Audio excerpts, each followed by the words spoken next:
Sean muy bienvenidos, queridos hermanos y hermanas, a un culto más de la Iglesia Bíblica Bautista Cordillera. Como ustedes saben, cada segundo domingo estamos hablando sobre misiones. Y el día de hoy vamos a estar hablando específicamente sobre misiones. Hemos establecido una meta que es ir hacia la madurez. Y cuando hablamos de madurez, hablamos de poder decidir por el Señor, poder tomar decisiones en base a la palabra del Señor y que nuestra vida sea guiada por su Espíritu.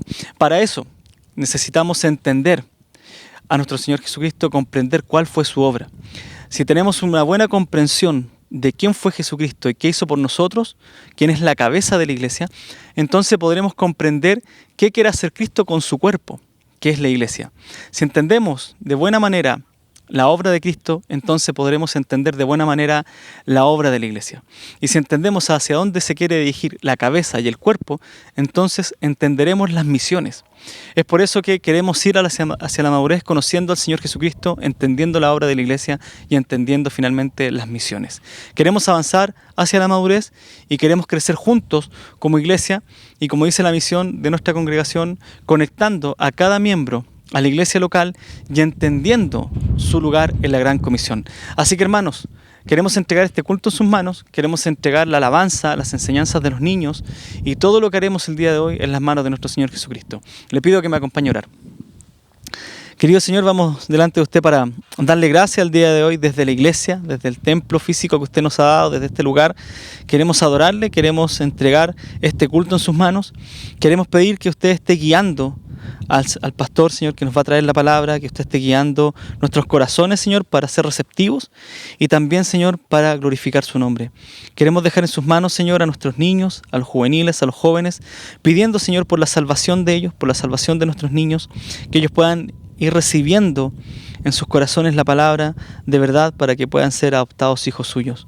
De igual manera, por los juveniles pedimos que usted vaya dando convicción en este tiempo en el que son atacados, en este tiempo en el que diversas ideologías, incluso de género, Señor, políticas van entrando a sus mentes, en la que van siendo también no tan solo modelados por sus familias y por la iglesia, sino también por sus amistades y por sus colegios.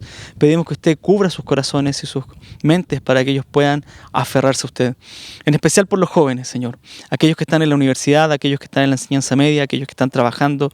Dele usted, Señor, esa convicción que pueden adquirir desde niños para que ellos puedan escoger por usted, para que en esos momentos de dificultad y que tienen que tomar decisiones puedan decidir por su santidad y que ellos puedan ir abrazando su gracia para seguir creciendo en el nombre del Señor Jesucristo. Dejamos en sus manos a los matrimonios, a las familias, para que usted vaya guiando a la iglesia por medio de las familias y que desde las familias hacia la iglesia y desde la iglesia hacia el mundo podamos ir avanzando en santidad. Queremos dejar este culto en sus manos, en el nombre de nuestro Salvador Jesucristo. Amén. Sean muy bienvenidos, hermanos, a un nuevo culto. Dios les bendiga.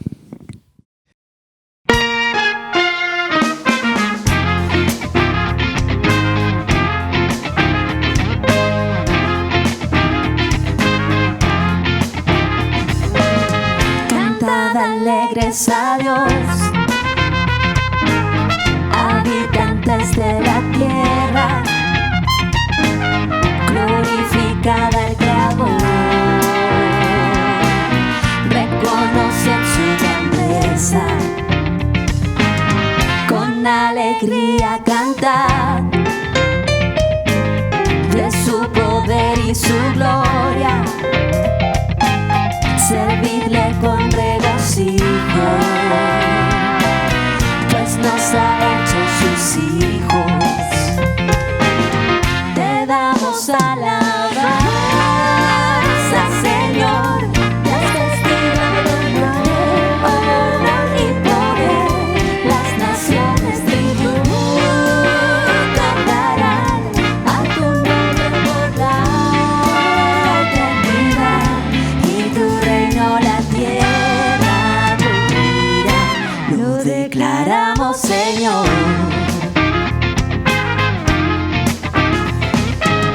Cantad alegres a Dios, habitantes de la tierra, glorificad al Creador, reconoced su grandeza, con alegría cantar, de su poder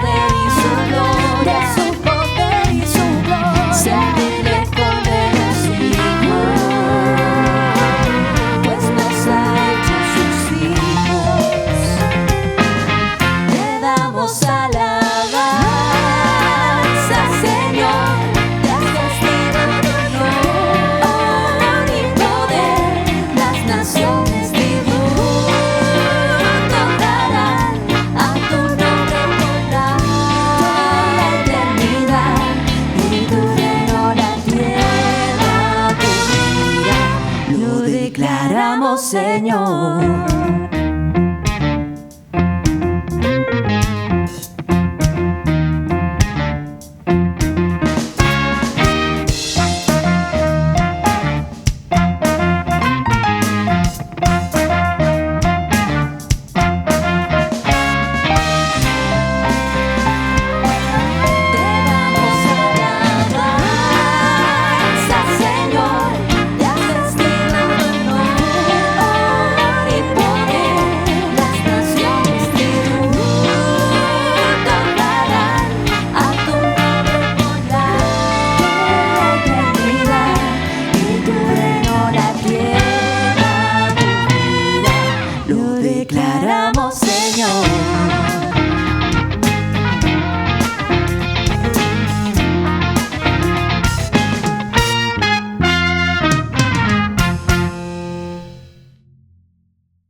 Sin esperanza me encontraba yo, muerte y llanto era mi canción, y necesitaba a mi Salvador, y en su gracia me oyó. Señor, me encontraste, me sanaste, de la muerte libre soy. Tu amor me entregaste, gracias mi Cristo, lavaste todo en mí. He vuelto a la vida, fui perdonado, me viniste a rescatar. Es lo que tu gracia hizo por mí. Lavaste mis culpas con tu sangre, y ahora vivo mi vida por fe, y no puedo mi alabanza callar, porque salva soy. Señor, me encontraste, me sanaste, de la muerte libre soy. Tu amor me entregaste, gracias mi Cristo, lavaste todo en mí. He vuelto a la vida, fui perdonado, me viniste a rescatar. Es lo que tu gracia hizo por mí. Y cada día tus misericordias se renuevan. Y si el mundo cae ante mis pies, te proclamaré. Señor, me encontraste, me sanaste, de la muerte libre soy. Tu amor me entregaste, gracias mi Cristo, lavaste todo en mí. He vuelto a la vida, fui perdonado, me viniste a rescatar. Es lo que tu gracia hizo por mí. Es lo que tu gracia hizo por mí. Es lo que tu gracia hizo por mí.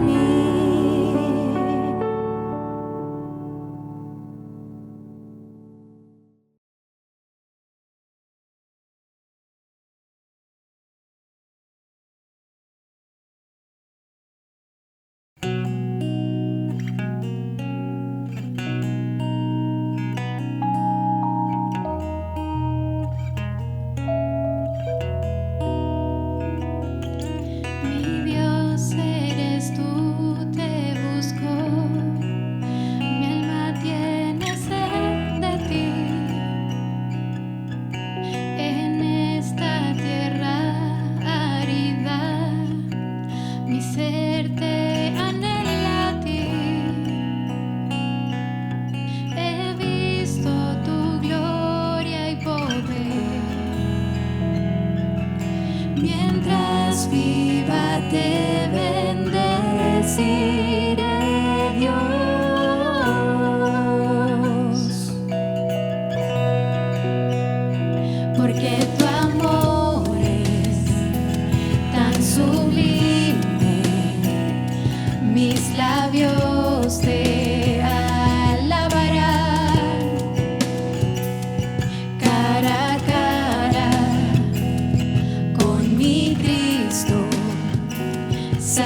Mi Dios eres tú, te busco.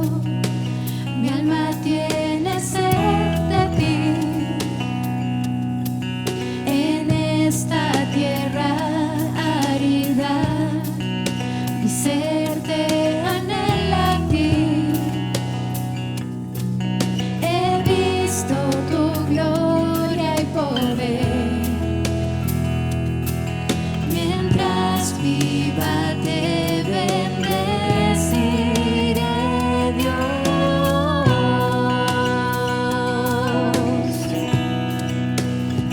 porque tu amor es tan sublime.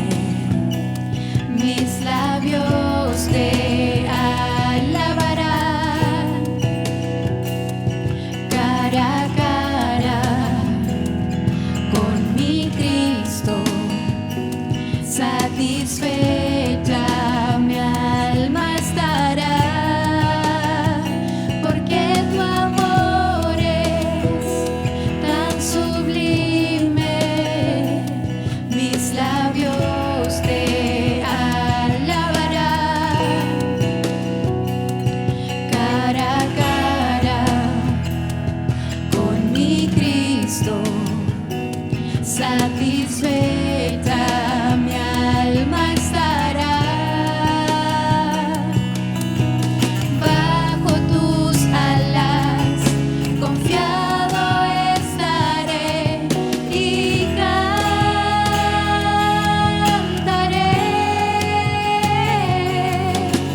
Bajo tus alas confiado estaré y cantaré.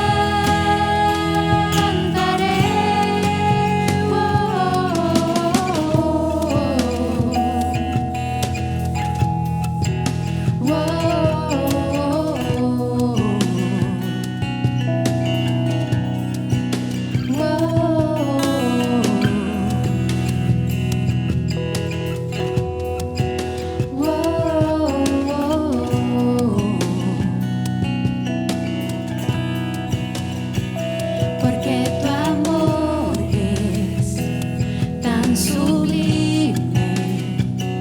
Mis labios te alabarán cara a cara.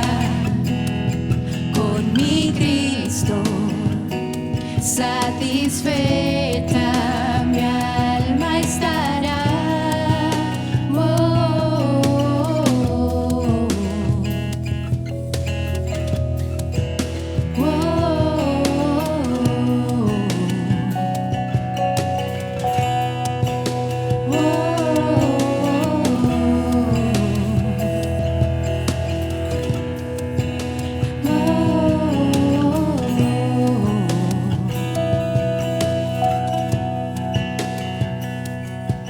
Tu amor, tu amor, tu amor, tu amor, tu amor, tu amor. Sublime es tu amor, tu amor, tu amor, tu amor, tu amor. Sublime es tu amor.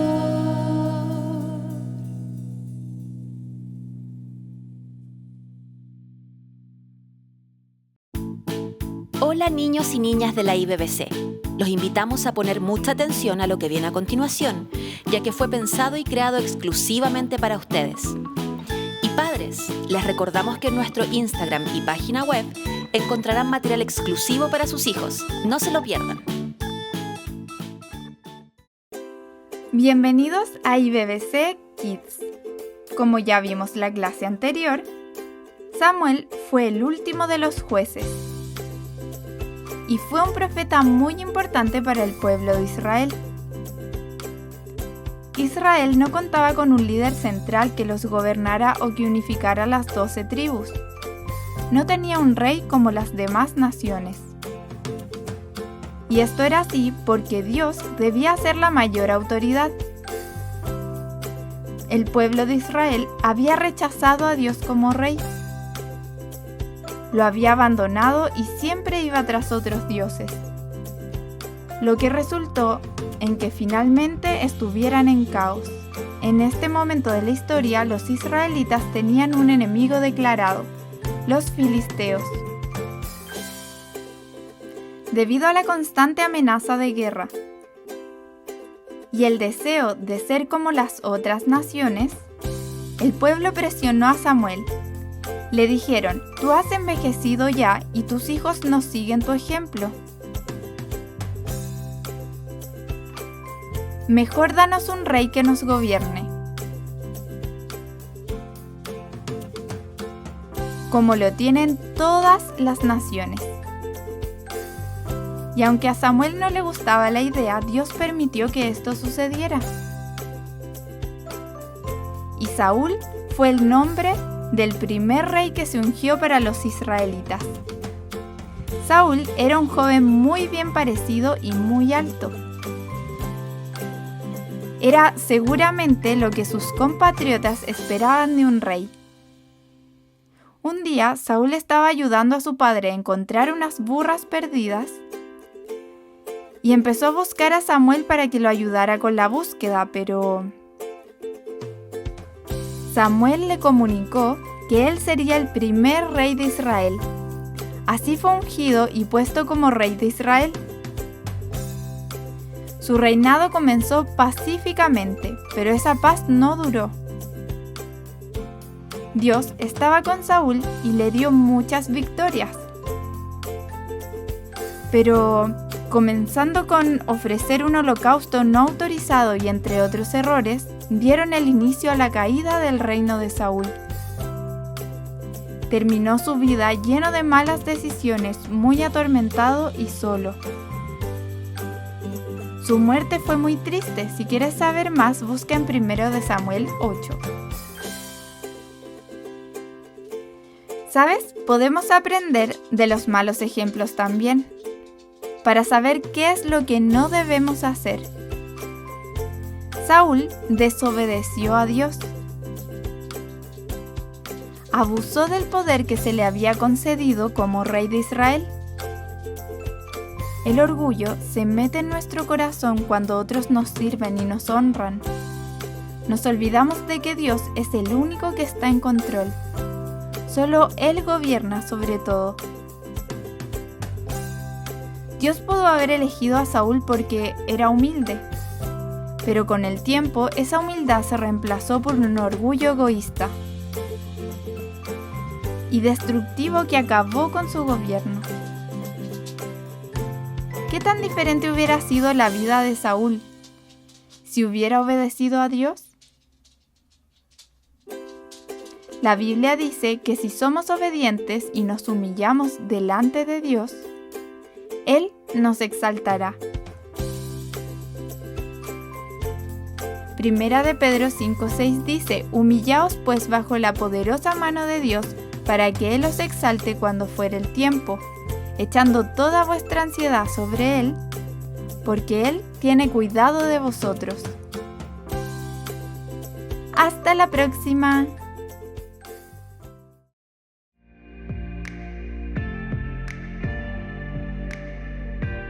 Las ofrendas y los diezmos siguen siendo a través de depósitos y transferencias en línea, y para ello tenemos un sistema de códigos que nos ayudan a diferenciar cuál es la naturaleza de cada ofrenda. Por ejemplo, si corresponde al diezmo, misiones u otro ítem específico. Si tienes alguna duda, contáctanos y estaremos felices de ayudarte.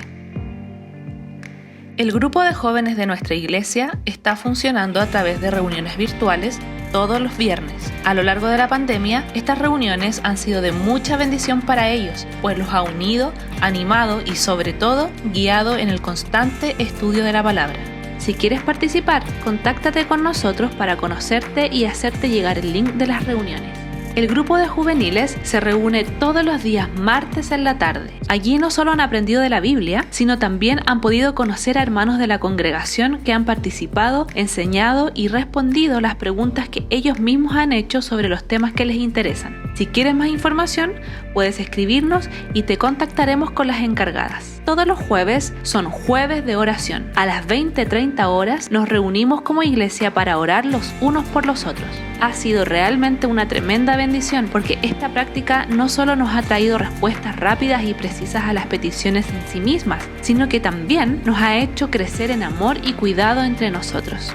Nuestra iglesia está muy activa toda la semana, aun cuando tenemos que hacerlo de manera online. Por lo mismo, te invitamos a estar atento a nuestras redes sociales, porque a través de ellas avisamos y recordamos eventos, reuniones especiales y además compartimos reflexiones bíblicas que nos edifican a nosotros y que pueden ser fácilmente compartidas con otros. El día domingo tenemos nuestro culto en línea, el cual puedes ver a las 11 de la mañana en nuestro canal de YouTube, pero además tenemos una junta virtual vía Zoom luego de que termina la reunión. Nos encanta vernos en vivo, saludarnos, compartir peticiones de oración y acciones de gracia y ponernos al día de las últimas cosas que nos han pasado. Te invitamos a participar de este tiempo y vivir ese compañerismo que nos caracteriza.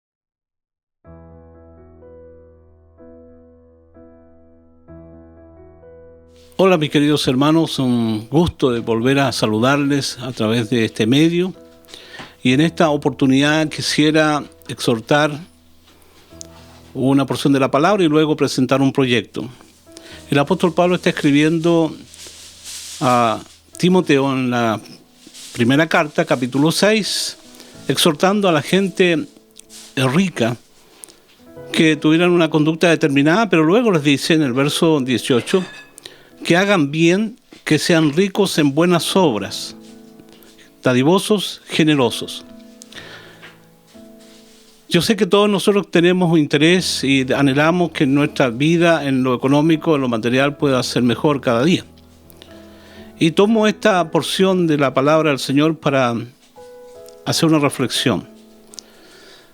Dice Pablo a estas personas que también se preocupen de riqueza espiritual, que hagan bien.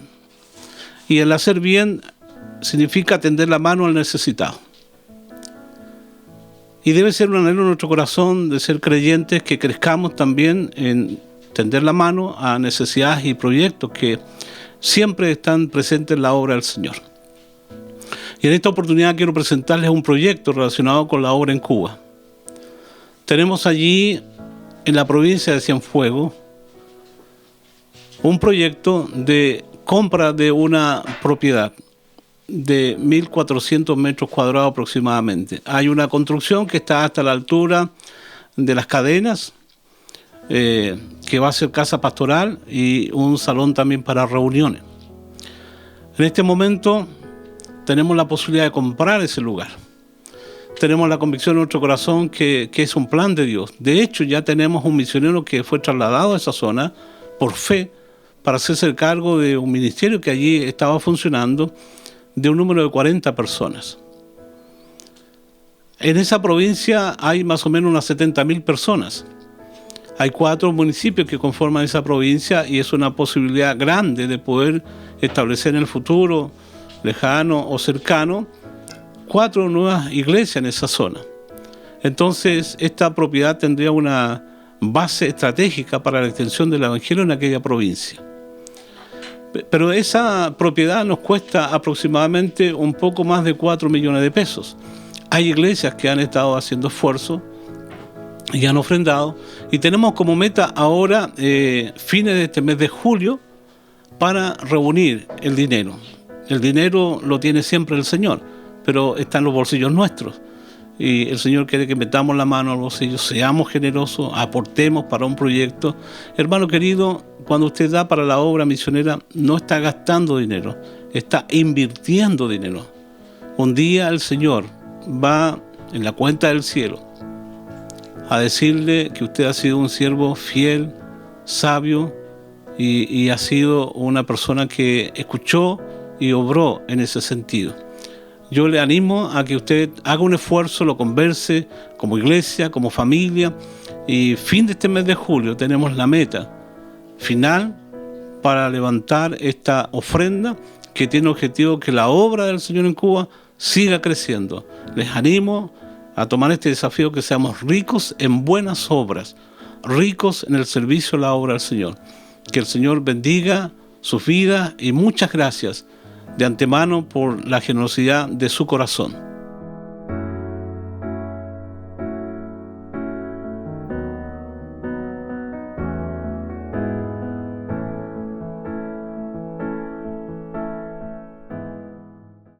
Queridos hermanos, como saben, cada segundo domingo de mes estamos hablando sobre misiones y hemos invitado a distintos pastores que nos traen la palabra del Señor y que nos enseñan no tan solo de la palabra, sino que también transmiten sus experiencias. En más de una ocasión yo les he comentado que hay 3 personas que han influenciado mi vida espiritual, que han direccionado en mi manera de ser, desde mi conversión y mi manera de entender incluso la Biblia y de entender la iglesia. Y una de esas personas es el pastor Álvaro Corrales, quien fue mi pastor durante 4 años en la primera iglesia bautista de Álamo, Piva, que se encuentra en Texas. Él fue pastor mío y de mi esposa durante 4 años y la iglesia de Piva fue la iglesia que me ordenó al ministerio y es la iglesia que pudimos servir junto al pastor y otros pastores durante un par de años. Así que de manera muy grata tengo la bendición de presentarles el día de hoy al pastor Álvaro Corrales, que nos va a traer la palabra del Señor. Y yo sé que tan solo la vida de la iglesia Piva tiene mucho que enseñarnos y podemos aprender mucho de ellos. Es una iglesia con un corazón misionero, es una iglesia dedicada a las misiones y es por eso que queremos darle la bienvenida el día de hoy al pastor Álvaro. Así que le pido que dispongamos nuestros corazones para escuchar la palabra del Señor. Dios nos bendiga. Saludos queridos hermanos en Chile, Dios les bendiga mucho. Gracias por la invitación, Iglesia Bíblica Bautista Cordillera. Hemos orado mucho por ustedes, les conocemos de muchas formas y espero un día poder estar ahí con ustedes. Ojalá que el Señor me conceda la oportunidad de ir hasta lo último de la tierra. He andado por varias partes, pero no hemos podido llegar hasta Chile. Mi nombre es Álvaro Corrales, yo soy pastor de la primera iglesia bautista de Álamo, ya por unos 25 años. Hemos tenido un proyecto interesante de iglesia, hemos desarrollado varias cosas, una guardería, hemos desarrollado un proyecto de misiones basado en la iglesia, hemos desarrollado un trabajo social basado en la iglesia, con banco de comida, con bodega para recursos, desde donde llegamos a muchísimos países con estos recursos y Dios ha sido bueno. La verdad es que hemos hecho un experimento de lo que debería de ser la iglesia bautista o una iglesia aquí en los Estados Unidos con los recursos que hay acá y con el contexto que hay acá. Por supuesto, y no tengo que decirles lo tanto que amamos a Claudia, a Luis, a los niños, a los hermanos Ormazábal también, que les conocemos, han estado aquí con nosotros. Claudia y Luis tuvimos el gozo de tenerlos como estudiantes, de conocerlos como personas, de que estuvieran viviendo un año con nosotros acá cerquita, de tener las niñas acá con nosotros como si fueran adoptadas, como si fueran nuestras nietas. Las amamos muchísimo.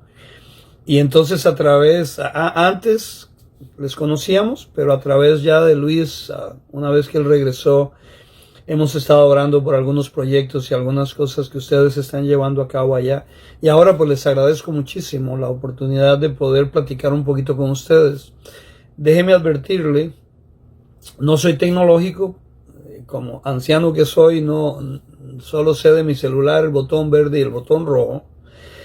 Los muchachos están de vacaciones, es viernes, tengo que entregar este sermón hoy.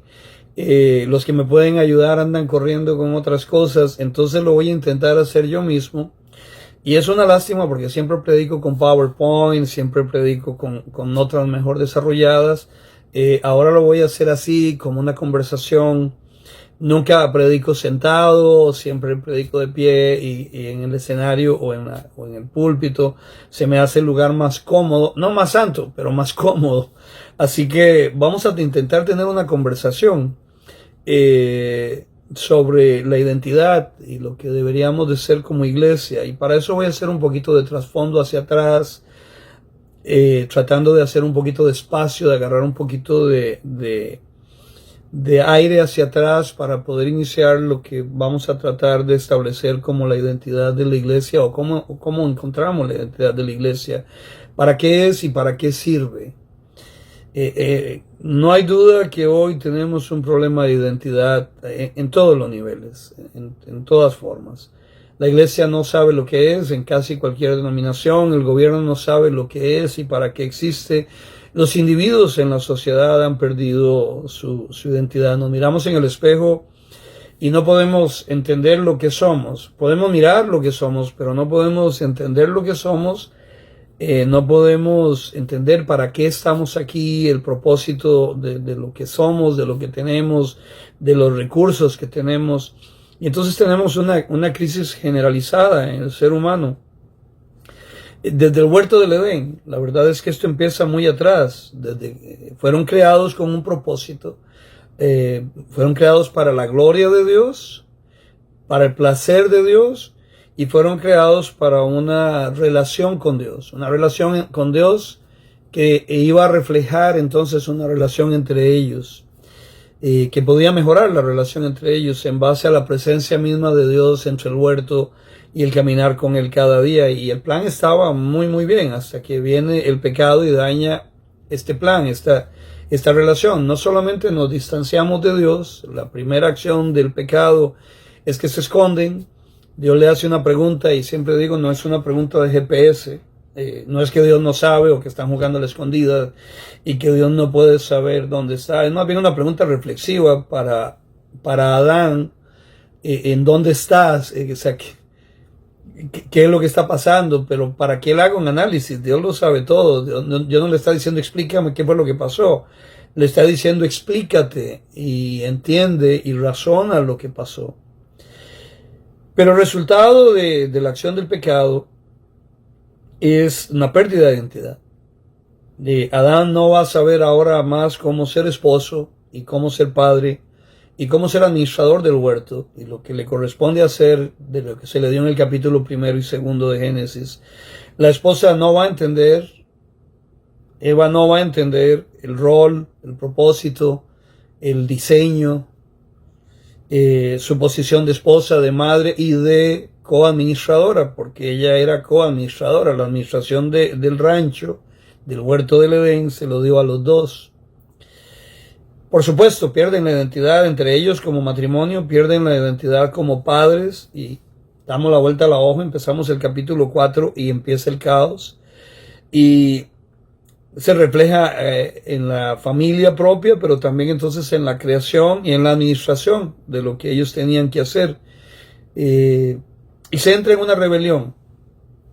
Hay una rebelión, hay una batalla cósmica que no inicia ahí en el huerto del Edén. Inicia en el cielo con la rebelión de Satanás y los ángeles que le siguieron. Y hay una batalla entre el bien y el mal. Que es desde antes del huerto, que se refleja en el huerto y que nos alcanza en la historia, nos alcanza a nosotros. A través de toda la historia llegas a nosotros y entonces tenemos el mismo problema. Estamos inmersos en una batalla del bien y el mal. Nosotros sabemos el final, nosotros entendemos la historia ahora a través de la escritura y sabemos que el mal no va a ganar, que el malo y sus secuaces no van a ganar y que el destino del que está en rebelión con Dios es el infierno, es la condenación eterna. Y el destino de aquel que ha entrado en paz con Dios y ha dejado esa batalla es la salvación, la vida eterna. No solamente como una promesa de algo que va a suceder cuando yo me muera. El plan de salvación no es una tarjeta VIP que yo voy a usar en el momento que yo me muera, y que aquí me la tengo que jugar solito y ver cómo le hago hasta que muera. Y entonces llego al cielo y enseño mi tarjeta VIP y entonces paso al cielo y tengo vida eterna. En realidad la vida eterna empieza ahora, y cuando en Juan 17 le preguntan al Señor qué es la vida eterna, Él la va a explicar como una relación. Dice que te conozcan a ti, el único Dios verdadero, y a su Hijo, a quien tú has amado. Y la palabra que usa, conocer, no es sabiduría, no es conocimiento, o sea, no es Sofía, no es en inglés knowledge, el cúmulo de información. Es más que eso, es relación. La palabra es ginosco. Y ginosco determina, la palabra que Jesús está usando, es una relación íntima y personal con el objeto o con la persona. Y tiene que ver como Yo me relaciono con mi esposa, conozco a otras personas, conozco a otras señoras, pero tengo una relación íntima y personal. No estoy hablando solamente no estoy hablando de lo sexual, estoy hablando del alma, del corazón, de mirar su rostro, de conocerla, de entenderla, de convivir con ella, y sé cuando está enojada, y créame que sé cuando está enojada. Sé que la enoja, sé que la contenta, y sé sus sueños, sus esperanzas, sus expectativas sobre mí, sus expectativas sobre el matrimonio, y yo también, ella me conoce y tengo una expectativa sobre ella y sobre el matrimonio y sobre cómo vamos a hacer la familia y las cosas con la ayuda de Dios. De tal manera que eso es ginosco. Ginosco es una relación íntima y personal. Entonces, ¿qué es la salvación? La salvación es más que una promesa de ir al cielo cuando yo me muera. Es mucho más amplio, es mucho más grande. El reino se acercó a nosotros y el rey se acercó a nosotros y vivió entre nosotros, y ahora nosotros tenemos una relación íntima y personal con él que nos hace tener un propósito de vida y que nos hace entender mucho, muy diferente la identidad y lo que él quiere hacer. Pero hasta hoy nosotros vivimos en esa batalla y la rebelión, y hay una evolución de esa rebelión, por supuesto. Evoluciona desde el huerto del Edén, en toda la historia del Antiguo Testamento, en todo lo que está sucediendo en la iglesia primitiva que nos lo registra el Nuevo Testamento, y luego se puede estudiar la historia de la iglesia y mirar la continuación de esa rebelión a través de la caída del Imperio Romano, la herencia que toma la iglesia católica sobre el Imperio Romano, la administración que toma, y todo el proceso de la reforma y todo el proceso de la historia de los siglos siguientes hasta llegar a nosotros, cómo se ha dado esa revolución, no solamente en términos individuales del corazón del hombre, de la maldad del hombre. Cuando leemos el Romanos capítulo 1, estamos leyendo lo que Pablo está mirando por la ventana, la maldad del hombre y lo que está pasando, pero no es diferente que leer el periódico. Bueno, ya ustedes ya no leen el periódico, hay que mirar las noticias o mirar las noticias por internet. O sea, no es muy diferente. Los asesinatos, el cambio de identidad sexual, la disfunción en la familia, la conducta de los hijos, la conducta de los padres, la conducta de los esposos, es un buen reflejo ahí estamos hablando de hace 2000 años. Y por supuesto que ha habido una evolución donde estamos ahora en un punto terrible de una pérdida de identidad. O sea, hemos perdido la identidad. Y empieza con un antropocentrismo, es decir, empieza en el huerto del Edén con eso, con Dios. El diablo viene y les dice, Dios no es el centro, Él no es lo máximo, ustedes pueden ser como Él, podemos darle vuelta al asunto. La creación, ustedes y todo, no gira alrededor de Dios. Él podría girar alrededor de ustedes y ustedes podrían ser igual que Él, el centro o un centro de toda la cosmovisión, de todo lo que está sucediendo alrededor.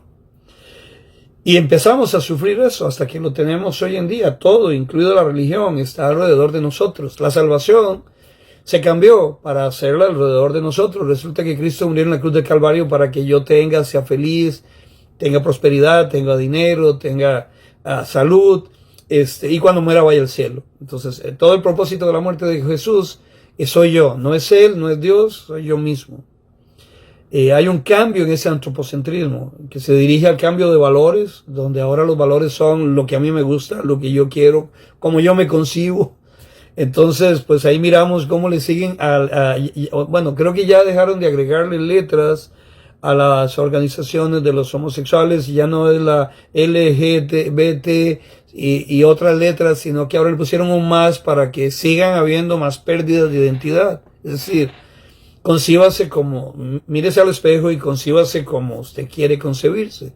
Y junto con esa concepción de que usted puede tener como ser humano, va a ir alrededor de eso, y alrededor de usted la religión, la política, la familia, la maternidad, la paternidad. O sea, si usted quiere casarse con un animalito o todas esas cosas que uno oye todos los días, de una pérdida total. El otro día escuchaba a un hombre que se declara homosexual, pero dentro de la homosexualidad él se declara lesbiano o lesbiana. O sea, porque él se cree mujer, pero como mujer se cree lesbiana. Entonces, esta condición le hace que entonces él, como mujer, le gusten las señoras.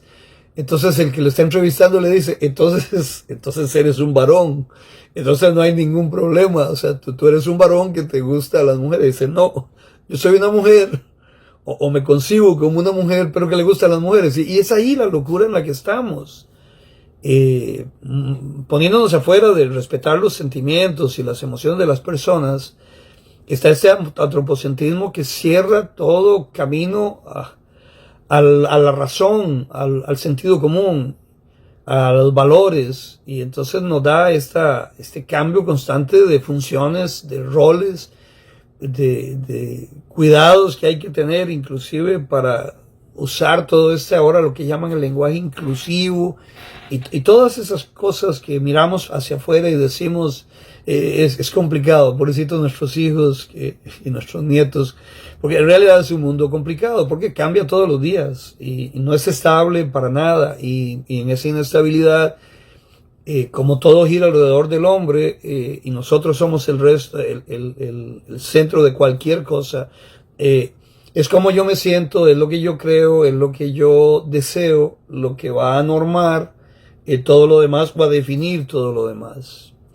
Yo creo que usted lo puede ver, solo hay que montarse en el metro de Santiago y mirar todo el tipo, las personas que se montan, y por supuesto que no queremos uniformidad, pero que miramos esa situación tan diversa en el día de hoy.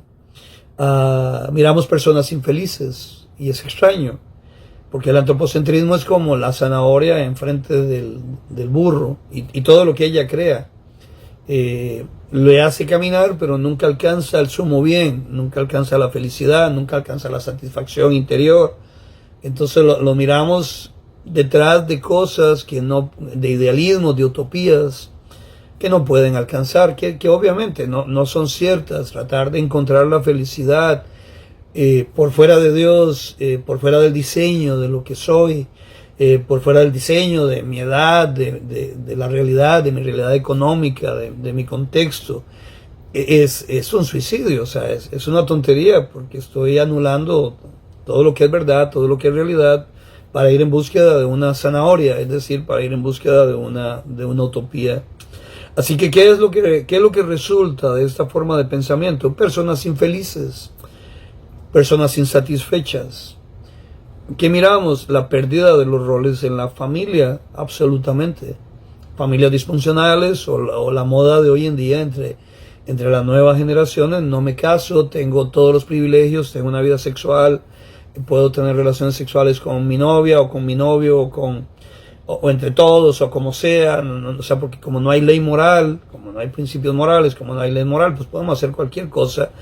Entonces se anula el concepto de la familia, y todos sabemos el viejo refrán que dice que la familia es la base de la sociedad. Así que destruye la familia, es la sociedad que tenemos. Una sociedad donde el antropocentrismo genera un individualismo tan patético, donde yo soy yo y vivo para mí, y lo que yo tengo es mío, y lo que conviene es lo que yo quiero y lo voy a tener. Y como vuelvo a decirles, solo para muestra, solo miremos las siglas que identifican los grupos de homosexuales, como ahora dejaron de agregarle una letra para terminar poniéndole un más, que significa y todo lo que usted le quiera agregar a esa identidad sexual o a esa forma en la que usted se concibe a usted mismo. Pero ha fracasado el gobierno, la política, ha perdido el norte, el gobierno ha olvidado lo que le corresponde y lo que tiene que hacer. Ustedes en Chile acaban de pasar una situación de violencia extrema, donde destruyeron el metro. Las protestas fueron violentas, y estoy absolutamente de acuerdo con las protestas, es un derecho y es una parte de la democracia, pero la violencia, quemar los templos, hacer cosas como las que sucedieron en Santiago y en otras partes de Chile, nos damos cuenta de una insatisfacción total, pero de una pérdida de identidad del gobierno de poder satisfacer las necesidades de aquellos que aquí gobierna, y poder ofrecer políticas de gobierno que tengan la tendencia de una generalidad del bienestar de la mayoría. Hay un grupo ciertamente insatisfecho y el gobierno olvidó la justicia, el bien social, el bien de todos, la igualdad, principios que tienen que generar y establecer una patria mejor donde vivamos y donde vivan nuestros hijos.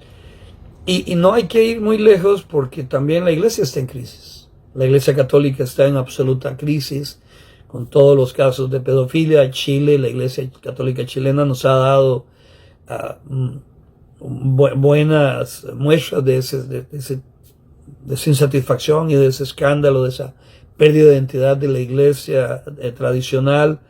Pero también las iglesias evangélicas, estamos en la calle, no sabemos para qué existimos, no sabemos. Creemos que nuestra identidad es el culto del domingo y mientras unos son conservadores y demasiado legalistas, los otros son demasiado liberales y se han ido al otro lado del péndulo completamente allá, olvidando una centralidad que da la palabra, o sea, una identidad de la iglesia que da la palabra. Hasta nos hemos tomado la atribución de hacer nuevas interpretaciones o inclusive cerrar la Biblia. Y cuando una iglesia cierra la Biblia, pues es cuando un gobierno cierra la Constitución. No tiene ninguna otra cosa que hacer más que razonar. Y pues si dejamos por fuera la situación del pecado, nuestro razonamiento no puede ir a ninguna parte, porque mi razón está caída, yo soy pecador. Y cuando me junto con otros pecadores a razonar, tenemos el mismo resultado, pecado. ¿Qué da como resultado todo este análisis de ojo de pájaro que hemos hecho sin usar estadísticas ni nada, solamente el sentido común de lo que miramos en el metro, de lo que miramos en las noticias? Bueno, lo que nos da es una pérdida de esperanza. Las personas han perdido la esperanza sobre el gobierno, las personas pierden esperanza sobre la familia, las personas pierden la esperanza sobre la iglesia. Van, lo intentan, usted va fielmente a la iglesia, lo intenta por un tiempo, pero luego ve a la iglesia peleando, chismeando, haciendo cosas terribles, peleando igual que si fuera un partido político o cualquier otra cosa, con una pérdida de identidad tremenda porque olvidamos completamente lo que teníamos que hacer. ¿Qué es la tristeza? Sí, tenemos una pérdida de la esperanza y nos paramos al espejo y no sabemos quiénes somos. Y podemos saber con el GPS dónde estoy, pero no puedo saber para dónde voy. O sea, yo tengo que tener una dirección. Para que el GPS me funcione, yo tengo que tener un destino. Y si tengo puros destinos equivocados, o ideas, o utopías de dónde debería de ir, voy a llegar a esos lugares y no son los lugares. El GPS me sirve para decirme dónde estoy. Donde estoy es una pérdida de la esperanza, pero ¿a dónde voy? ¿Cómo salgo de ella? Tengo que ponerle la dirección correcta. Y la dirección correcta está en la Escritura. No puede haber otra y no va a haber otra. Nos dice quiénes somos, nos dice para qué existimos y da propósito a nuestra vida y nos cuenta lo que pasó en el huerto del Edén y nos dice exactamente dónde empezó el problema, en una pérdida de identidad. Los políticos y los filósofos y los pensadores y los sabios de este mundo tratan de ofrecer respuestas. Es preocupante, o sea, hay comités en el Senado de los Estados Unidos y muy posiblemente en Chile y en otras partes donde los sabios y los entendidos de este mundo se sientan a tratar de encontrar soluciones hacia dónde va a ir el ser humano, qué va a pasar con él. El comunismo ofreció una salida. El Estado es el bien común y los bienes que produce se reparten entre todos y todos somos iguales. Fracasó. Suena evangelio, suena a Hechos capítulo 1, tenían todas las cosas en común, se juntaban para orar, vendían las cosas y las ponían a disposición de los demás. Suena un poquito la diferencia entre Hechos capítulo 1 y Marx y Lenin es que ellos dejaron por fuera el pecado, su propio pecado, para poder establecer el concepto del Estado, de cuál debería ser el sumo bien de los ciudadanos a los que hay que gobernar y cómo gobernarlos. El capitalismo no ganó. Cuando perdió el comunismo, el capitalismo no ganó. No ganó, el capitalismo no es la salida. El capitalismo solo es individualismo, solo es consumo, solo es el capital nefasto acumulado, la riqueza acumulada en las manos de unos cuantos. Sí, una muy buena clase media que tenemos auto y casa y lo que llaman el sueño americano, pero el sueño americano o el sueño de Europa está plagado de suicidios y de asesinatos y de personas que se meten al mall o al Walmart a dispararle a otros seres humanos. O sea, el capitalismo no produce dinero y capital, pero no produce la satisfacción y el sumo bien del hombre, el contentamiento interior. Y esas otras cosas en el medio, como el socialismo europeo, y donde nos dicen que Finlandia es el país más feliz del mundo, y donde la igualdad y el concepto de gobierno. Chile tiene desarrolló un excelente sistema a través de un pensamiento socialista y a través de que el Estado se minimizara y administrara los bienes y permitiera a la empresa privada y administrar los bienes y tomar impuestos sobre eso y los distribuyera sobre las personas para que hubieran cada día personas con más educación y hubieran más hospitales y hubieran más escuelas y hubieran más desarrollo y mejores casas para los chilenos. Perdón, pero igual fracasa porque no concibe el pecado, no concibe la naturaleza del corazón del hombre. No, o sea, en cada uno de esos sistemas hay corrupción, robo, y siguen habiendo ricos absolutamente ricos, déspotas. ¿Cuál es el resultado de todas estas sociedades o de todos esos intentos filosóficos, políticos para tratar de salir adelante? Estos países tienen una alta tasa de suicidio. Estos países han dejado de creer en el matrimonio. Y entonces, ¿cuál es el problema que tienen? No tienen niños. Bueno, es que hasta donde me alcanza el conocimiento, 2 hombres o 2 mujeres no pueden procrear. Entonces, y luego el individualismo, o sea, yo vivo en mi casa y mi novia en la de ella y nos juntamos el sábado y pasamos un tiempo sexual y divertido, pero no estamos pensando en comprometernos y en levantar una familia. Bueno, Europa está teniendo problemas de cómo sostener, de cómo pagar las pensiones de los que están pensionados ahora, porque no hay gente trabajando y produciendo para la pensión, para esas personas. O sea, el país colapsa, por quien levanta la basura y quien hace los trabajos y quien va a la escuela o sea, quien va al primer grado y al segundo grado y a la universidad y luego hace el sistema y regresa en el círculo de la productividad. ¿Y quién va a sostener a los ancianos? Entonces, ¿qué están haciendo? Permitiendo que gente de África entre. Y por supuesto, esa gente de África vienen como musulmanes y tienen 8 chiquitos y 10 chiquitos y entonces están siendo mayorías en esos pueblos. Tienen algunos principios como musulmanes que nosotros tenemos que reconocer que son buenos principios, pero aún así no es la verdad para crear una sociedad. Hasta donde sé y hasta donde entiendo, la sociedad musulmana es desigual. Los ricos son inmensamente ricos y los pobres son inmensamente pobres. Y no crea un sumo bien, un estado de derecho, un estado de justicia, un estado de igualdad, donde todos podamos ser iguales, que es lo que ofrece el reino. Y ahora vamos a ver un poquito sobre este asunto del reino. Yo sé que usted está preocupado porque yo no he abierto la Biblia, téngame paciencia.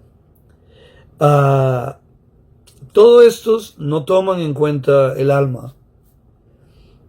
Todos estos sistemas no toman en cuenta el pecado. Todos estos sistemas dicen, si nosotros ponemos escuelas, le damos dinero a la gente y hacemos desarrollo y ponemos un país mejor, la Comunidad Económica Europea o Santiago de Chile o Nueva York, si nosotros hacemos un país mejor con tecnologías y todos tienen derecho al acceso a eso y repartimos la riqueza entre ellos, va a ser un país mejor. No es cierto. Y la iglesia se metió en el mismo negocio a ofrecer que el sumo bien, que lo que Dios quiere para nosotros es la riqueza, con la teología de la prosperidad, con la confesión positiva y con todo ese montón de tonterías que usted puede escuchar, que son demasiadas para nombrarlas en el fracaso de la iglesia. no tomamos en cuenta el pecado y el principal problema nuestro, la rebelión contra Dios. El pecado no solamente es que yo hago cosas malas, yo no soy pecador porque hago cosas malas. Yo hago cosas malas porque soy pecador. Esa es mi condición, estoy separado de Dios, estoy en rebelión con Él, estoy en independencia de Él. Y esa independencia me causa el grave problema en el que estoy en este momento. Perdimos el norte, hemos perdido la identidad, la razón de ser, el propósito de ser como individuos y como sociedad. Individualmente no sabemos quiénes somos y tenemos todas esas letritas de alguien que está diciendo yo no quiero ser identificado así, yo quiero ser identificado así. Entonces ahora le agregamos el más. En lo individual estamos en problemas. Se refleja en la familia. La familia está en absoluta crisis y la violencia y los problemas que tenemos hoy en día en la sociedad es por un fracaso absoluto del individuo, pero de la familia, para formar individuos, por supuesto. Y si la familia es la base del Estado, la base de la sociedad, pues entonces tenemos un Estado fallido, tenemos problemas para concebirnos como nación, para organizarnos como nación. Y entonces, si la familia y el individuo está en problemas de identidad, la iglesia está en absoluto problema de identidad. Se apartó de la Escritura, o encontramos nuevas interpretaciones, nos apartamos de la interpretación histórico-gramatical para tener ahora todas las tonterías que usted escucha con el señor Cash Luna o con el señor o con el señor. La verdad es que no vale ni la pena nombrarlos porque son demasiados para empezar. La iglesia ya no es parte de la solución y no es relevante en la comunidad. La iglesia más bien es parte del problema. Vaya a una sesión de negocios, a una iglesia bautista, para que se dé cuenta de la pérdida de identidad que tenemos, la falta de respeto que tenemos entre nosotros mismos, los hijos de Dios, la forma en la que peleamos por lo que creemos que es el sumo bien de la iglesia, y la forma en la que nos dividimos, y la forma en la que se portan los pastores, y la forma en la que se portan los individuos queriendo tomar la opción del Espíritu Santo, la posesión del Espíritu Santo para ser ellos la cabeza de la iglesia. La iglesia evangélica está en absoluta crisis de identidad. Y cuando digo la iglesia son los individuos, no es el edificio que ustedes tienen, sino cuando como individuos no entendemos para qué estamos aquí y qué es lo que tenemos que hacer. Y por supuesto que la iglesia entonces se convirtió además de eso en un negocio donde se usa el mejor negocio del mundo, la religión. Siempre lo ha sido y siempre lo va a ser. Entonces esto ha hecho que, estaba mirando una estadística ahora, el 40% de una encuesta en Costa Rica declara no tener relación con ninguna religión. No necesariamente se declaran ateos, sino dicen no tengo religión, no tengo denominación, no asisto a una iglesia. Creo en Dios a mi forma, a mi manera. Ese ha sido el resultado de la bancarrota de la iglesia. O sea, ¿quién quiere ir a una iglesia? ¿Quién quiere una sesión de negocios? ¿Quién quiere estar con nosotros si hemos olvidado discipular a las personas con la Escritura, vivir la Escritura, someternos a la Escritura y encontrar nuestra identidad en ella y hacer que otros discipulados encuentren esa identidad en la Escritura, no en nosotros, no en la declaración de fe de la primera iglesia bautista de Álamo. La declaración de fe de la primera iglesia bautista de Álamo pretende ser una interpretación de la Escritura, pero no es la Escritura. Y estamos más preocupados por hacer las personas miembros de la iglesia y obedientes a nosotros, y que no fumen, y que no tomen, y que no bailen, y que se pongan vestidos, y que la mujer se calle en el templo, y que haga culturalmente somos judaizantes, estamos esperando que la gente se haga bautista antes que creyente. Y los hemos defraudado a los que se han acercado genuinamente en búsqueda de una solución, porque no han encontrado que la iglesia realmente entiende para qué es. O por lo menos le hemos defraudado en no ofrecerle lo que en la puerta de atrás, lo que en el rótulo de frente dice que somos. Este es un diagnóstico a ojo de pájaro. No tiene estadística, no tiene estudios. Es mi percepción personal. Tal vez si quieres algo un poquito más serio sobre esto o más profundo, el libro Radical de David Platt puede darte un panorama muy, muy bueno. Puedes leerlo, está en la internet, puedes comprarlo, es un buen libro para leer y puedes rayarlo y te lo vas a consumir porque habla de la pérdida de identidad de la iglesia. En nuestros edificios, la Catedral de Cristal en Anaheim, California, y de cómo gastamos el dinero en la iglesia y qué es lo que se ha convertido en el sumo bien y cómo olvidamos el evangelismo y cómo olvidamos la salvación de los demás. Estamos tan contentos adentro que olvidamos el propósito mismo de la iglesia, el propósito mismo de la salvación. Yo fui salvo por una razón más grande que ir yo al cielo. Es cierto que Dios me ama, pero no me salvó solamente porque me ama y me quiere llevar al cielo. Ese es un antropocentrismo. Hay una razón mucho más grande y ahora la vamos a ver cuando vayamos a la Biblia.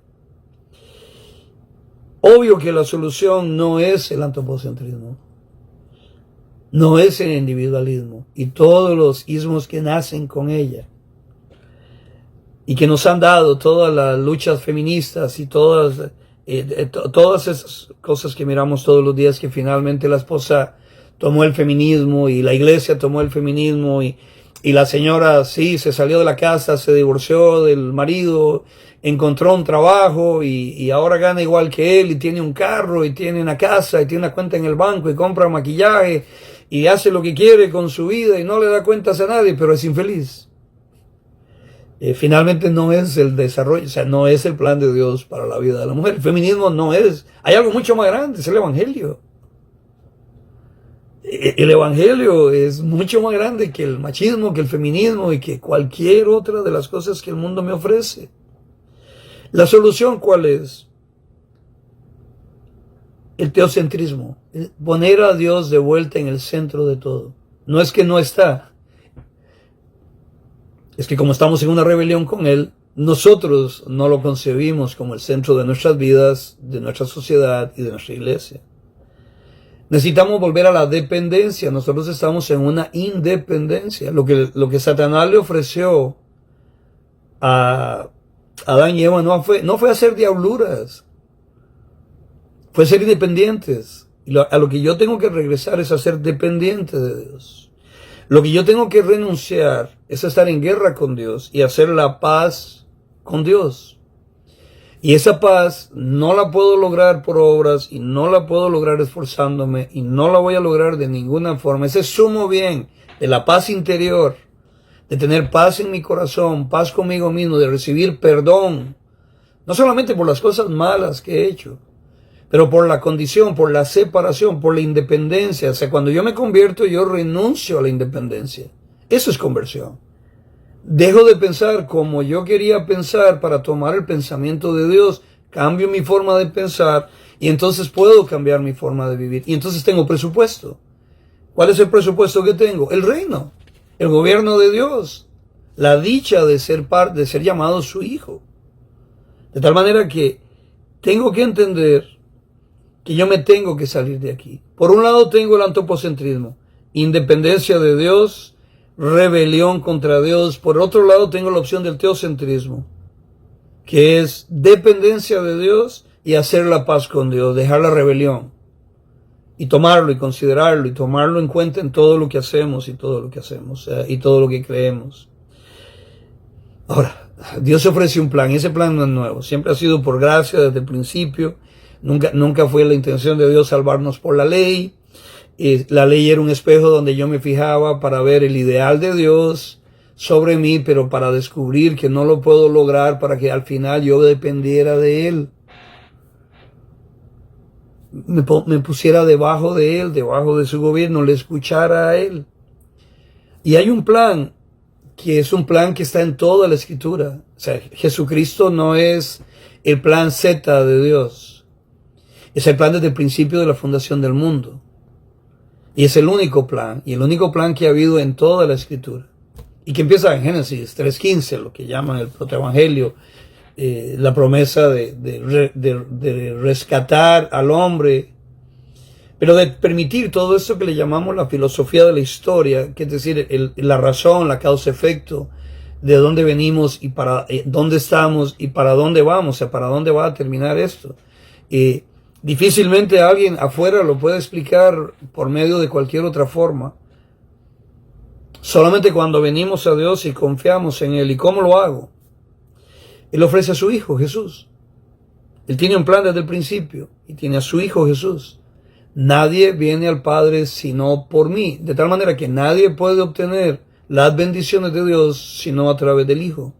Y cuando digo bendiciones de Dios, no es casa y carro y comida y ropa y bienes materiales. Eso es antropocentrismo. Es algo mucho más grande. Es dependencia, es recibir el amor de Dios, es tener una relación con Dios, es volver al huerto del Edén en el capítulo 2. Eso es lo que Dios tiene planeado para nosotros a través de su Hijo. El gobierno de Dios en el huerto del Edén, la presencia de Él en nuestras vidas. Aparte del Espíritu Santo, aparte del Hijo, el plan viene por la muerte del Hijo, la muerte y la resurrección de su Hijo. Y en esto recibo justicia. Y lo creo por fe, como Abraham. Y no puedo trabajarlo, no puedo comprarlo, no puedo tenerlo, no puedo declararlo. Solamente es un don del Espíritu Santo, el don de la fe. Y entonces recibo el Espíritu Santo. ¿Y ahora qué recibo con esto? Recibo la gracia, el regalo inmerecido de Dios de la salvación. ¿Qué es salvación? Ginosco, una relación íntima y personal con Dios. Y como resultado de la gracia, entonces recibo paz. Paz para con Dios, en mi relación con Dios, y paz para con mis hermanos, y paz interior. Por supuesto, que es la mayor. Si yo pudiera entrar al psiquiátrico y poder ofrecerle esto y que la persona lo pudiera aceptar y entender y que pudiera entender la gracia de Dios, la mitad de las personas de ahí saldrían porque están ahí porque perdieron la paz interior. Si yo puedo recuperar la paz interior, ¿cómo la recupero? Con la gracia. Y esa paz interior, cuando yo recibo el regalo de Dios, entiendo lo que Él hizo, me va a hacer estar en paz conmigo mismo, me va a hacer estar en paz con mis iguales, con mi esposa, con mis hijos, con mi familia, con mis padres, con mis hermanos, pero me va a llevar a estar en paz con la iglesia, a crear una nueva sociedad, una sociedad que vive de la gracia y vive de la paz, y que es Dios el que la gobierna, y que Jesús es la cabeza, y que el Espíritu Santo es el centro de la tarea, y que entonces cuando es el Espíritu Santo el que conduce la iglesia, entonces la iglesia entiende propósito, o toma propósito. Yo tomo propósito en lo individual. Ahora entiendo qué es lo que es ser marido. Ahora entiendo qué es lo que es ser papá. Ahora entiendo mi sexualidad. Ahora entiendo mi paternidad. Ahora entiendo mi rol en la sociedad. Pero ahora también entiendo mi rol en la iglesia. Y entiendo que soy sal y que soy luz. Que el reino se acercó en el Señor Jesucristo a nosotros y se quedó en nosotros a través de la iglesia. Él es la cabeza y nosotros somos el cuerpo. Por lo tanto, si Él es el reino y el rey del reino, nosotros estamos en ese reino. Y es lo que le vamos a llamar el ya, pero el todavía no. O sea, gozamos. Ahora vamos a verlo. El Espíritu Santo son las arras de lo que yo voy a recibir al final. Es es una prueba. Es cuando vamos al mall y nos dice, ¿quiere comprar el plato completo de comida? Tome una muestra de comida. O sea, disfrutemos el gobierno y el reino de Dios aquí en la iglesia, en la identidad que hemos tomado individual y colectivamente como iglesia. Y ahora vamos al mundo a enseñárselo. Y entonces sí podemos ofrecer un salvavidas tremendo. Entonces sí podemos ser sal y luz, sí podemos resolver y sí podemos causar esperanza en las personas de que sí es posible una vida mejor aquí y por supuesto una eternidad con Dios. Mejora mi ser, mi yo interior, en lo individual, mejora mi familia, mejora la sociedad y cuando mejora la sociedad en esa forma, mejora la economía, mejora la ecología, mejora la conducta individual pero colectiva, cómo vivimos como sociedad, cómo repartimos la riqueza, cómo actuamos en la justicia.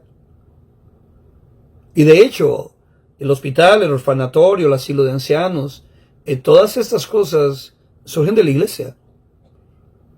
El trabajo de los pobres, el cuidado de los pobres surge de la iglesia. surge de la influencia de la iglesia en los siglos primeros hacia la sociedad. Y de hecho, Jesús, una de las grandes molestias que pienso que él tuvo fue ir al templo y mirar que los extranjeros no eran bienvenidos. Cuando Israel tenía que ir por ellos y traerlos a conocer a ese Dios que estaba ahí en el templo, los extranjeros no eran bienvenidos. De hecho, pusieron un mercado en el área de los extranjeros para decir, bueno, si quieren adorar, que adoren, pero hay que se aguanten el olor a popó y el bramido de las ovejas. Encontró desigualdad, encontró pobreza. Nada de lo que Deuteronomio había establecido como un orden social y justicia social y un gobierno de Dios, una teocracia, nada estaba sucediendo cuando llegó Jesús. Nada. Y sería triste que nada estuviera sucediendo cuando Él regrese en su iglesia, por su iglesia. Porque va a ser exactamente igual el juicio sobre nosotros que sobre Israel. ¿Qué hicimos con la justicia social que dice la Biblia, el cuidado de los pobres? ¿Qué hicimos con el ir al mundo? ¿Qué hicimos con el trato mismo entre nosotros, el respeto, la forma de llevar las cargas unos con otros, de orar unos por otros? ¿Dónde está el amor, el ágape entre nosotros, el cuidado de nosotros, incluido el pastor y su familia, y del pastor para la iglesia y de la iglesia para la familia? Estamos juntos en eso. Si el pastor no es la cabeza de la iglesia, es Cristo, y el pastor es un don entre los dones, y yo solamente soy un don entre los dones, no soy el don.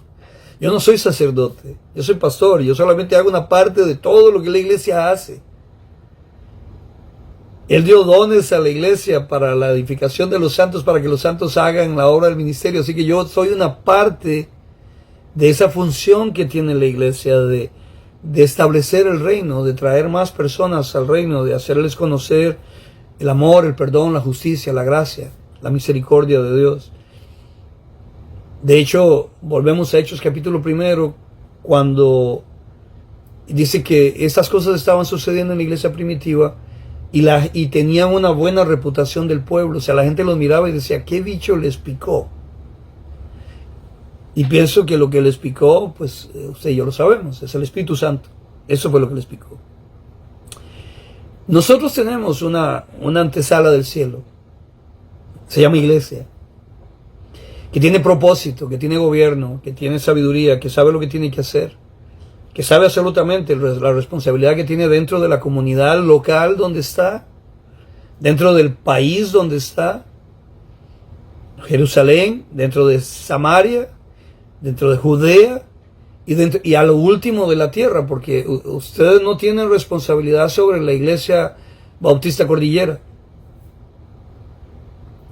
Ustedes tienen responsabilidad sobre lo que está sucediendo en el mundo con la iglesia, porque ustedes son parte de una iglesia militante. Así que somos responsables de lo que está sucediendo en la iglesia militante. Y somos responsables de lo que está sucediendo en la iglesia local.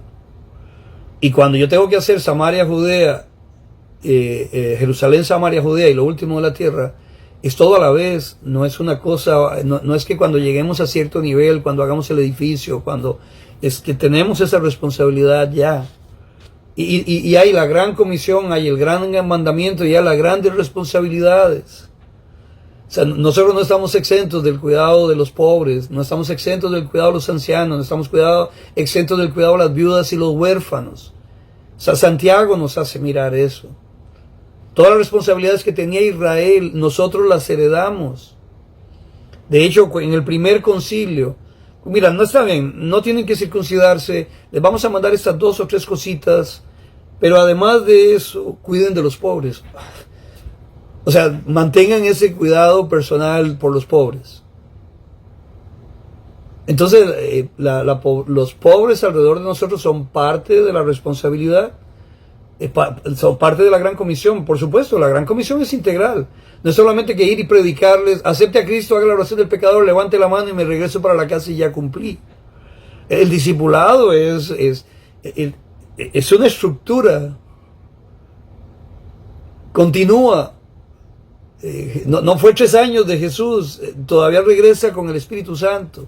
Y Él sigue haciendo de nosotros la tarea de perfeccionarnos, de llevarnos a la santidad, a la perfección, a llegar a la estatura del varón perfecto, al imitar a Cristo, al lograr que como individuos y como iglesia imitemos a Cristo en todo lo que hizo, en el cuidado por la mujer, en el cuidado por las personas, en las cosas que Él hacía, en la enseñanza, la sanidad, la liberación. Es una iglesia que pierde, que despide a su líder, a su fundador, y decide crear una nueva forma de ser, deja de serlo. O sea, si la Coca-Cola deja de ser Coca-Cola, ya no es Coca-Cola. Y si Walmart y si Starbucks deja de ser lo que en principio es, o sea, Starbucks vende café, puede vender otras cosas, pero vende café. Yo no entro a Starbucks por pasteles, entro a Starbucks por café. Y todas las formas de café y de bebidas que ellos fabrican a través de este sistema. Y el día que diga que van a empezar a vender otras cosas, es muy posible que yo busque otra cafetería. Establecemos el reino, o sea, Él estableció el reino en nosotros, el aquí y el ahora. Y estamos llamados, estamos obligados a llevar ese mensaje y a ser discípulos. O sea, no es opción, es la razón por la que nos salvó, es la razón por la que nos juntó y nos puso como iglesia, la razón por qué dijo, quédense en Jerusalén, les va a llegar ahí poder, hasta que reciban poder, quédense ahí, vendrá sobre vosotros el Espíritu Santo. Inmediatamente ahí, primera predicación de Pedro, capítulo 2. Segunda predicación de Pedro, final del capítulo 2. Un pescador común y corriente, tosco, asoleado, de manos toscas, de tosco hablar, sin educación, del vulgo. Si yo hubiera querido contratar a alguien y empezar la iglesia, hubiera tenido esa noche con Nicodemo una mayor conversación y hubiera instalado la iglesia con Nicodemo, no con Pedro. Pero el Señor hace lo que es con lo que no es y te escogió a ti y a mí. Escoge a Pablo, perseguidor de la iglesia, para que lleve el mensaje a las naciones. Y todavía tiene problemas con el resto de la gente con el resto de la iglesia para pensar que no, que el evangelio no era para los gentiles y que no tenían que ir. Y todavía seguimos discutiendo eso en la iglesia. Todavía se levanta alguna hermanita y nos dice que cómo vamos a mandar una ofrenda a tal parte cuando nosotros tenemos necesidad, que tenemos que comprar las bancas y las sillas y las mesas, ponerle aire acondicionado y ponerle alfombra y hacer el templo bonito, como si el llamado nuestro hubiera sido hacer templos. El templo es una herramienta y eso es todo. Útil, conveniente, limpia, funcional, para tener los instrumentos y tener un espacio donde nos educamos y donde adoramos, eso es todo. Pero cambiamos. Tenemos la capital, tenemos en Anaheim la Catedral de Cristal, $100 millones. Y fue vendida por $60 millones, rematada por $60 millones, y la compró la diócesis de Anaheim, y ahora es una catedral católica. Terrible, ¿no es cierto? La pérdida de identidad. Nunca pretendieron ser iglesia, pretendieron tener programas de televisión y juntar dinero a través de la internet y del sistema de cable.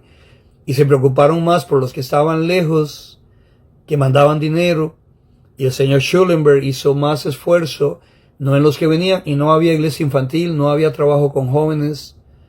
Había estacionamiento, había carritos de golf que te llevaban, gastaban millones de dólares en el mantenimiento de ese edificio.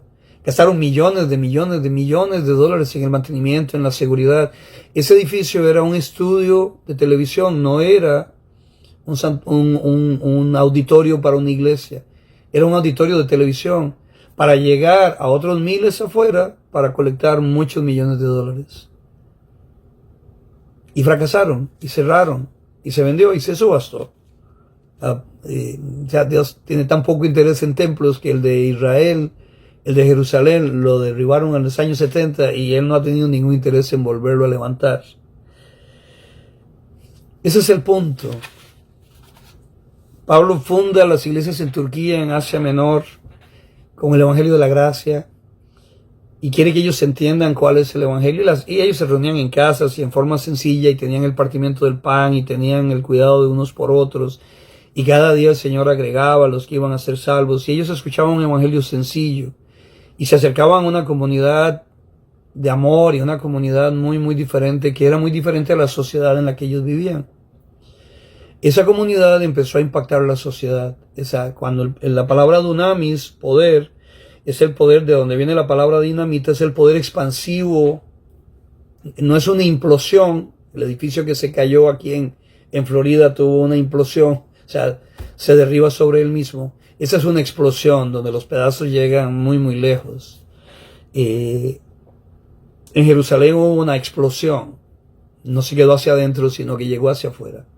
La primera iglesia bautista de Álamo pretende tener una explosión, no una implosión, no crecer nosotros, sino crecer junto con Senegal y crecer junto con Chile, y crecer junto con otros.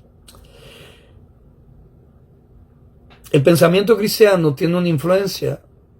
Empiezan a tratar de influenciar el mundo, pero también el mundo greco-romano, empieza a influenciarlos a ellos. Y ya entonces desde el principio empiezan a tratar de tener sincretismos, híbridos, entre el evangelio, la salvación por fe, y el pensamiento greco-romano y también el pensamiento judío, los judaizantes que Pablo le eran un aguijón en la carne. ¿Y cuál es el resultado de esa influencia del mundo, de lo de afuera, hacia la gracia y la predicación de la gracia? Una pérdida de identidad otra vez. Lo logramos, pero lo perdemos. Iniciamos, pero se nos va. Se nos va de las manos. El mundo nos influencia y el pensamiento de afuera nos influencia. Y las modas teológicas nos influencian y nos separamos de la palabra. Y nos separamos del control del Espíritu Santo. Entonces ahora sí, Pablo le escribe varias cartas a las iglesias en Turquía, en Asia Menor. Pero básicamente le escribe a Efesios. Y la razón de escribirle a Efesios es: tienen que entender que ustedes son de influencia para los demás y ustedes tienen que rechazar la influencia de los demás. Ustedes tienen que imponerse sobre el pensamiento de los demás. Y básicamente el libro de Efesios se podría resumir en el pensamiento de Romanos capítulo 12. Si cambio mi manera de pensar, yo puedo cambiar mi manera de vivir, el propósito de vivir. Claro que tenían una enorme influencia. En Éfeso está el templo de Diana, está el mercado. Ellos tenían una pulga famosísima, hasta hoy en día está ahí todavía levantada, donde ellos tenían el mercado. Y el mercado de Santiago es el centro de la filosofía y el saber.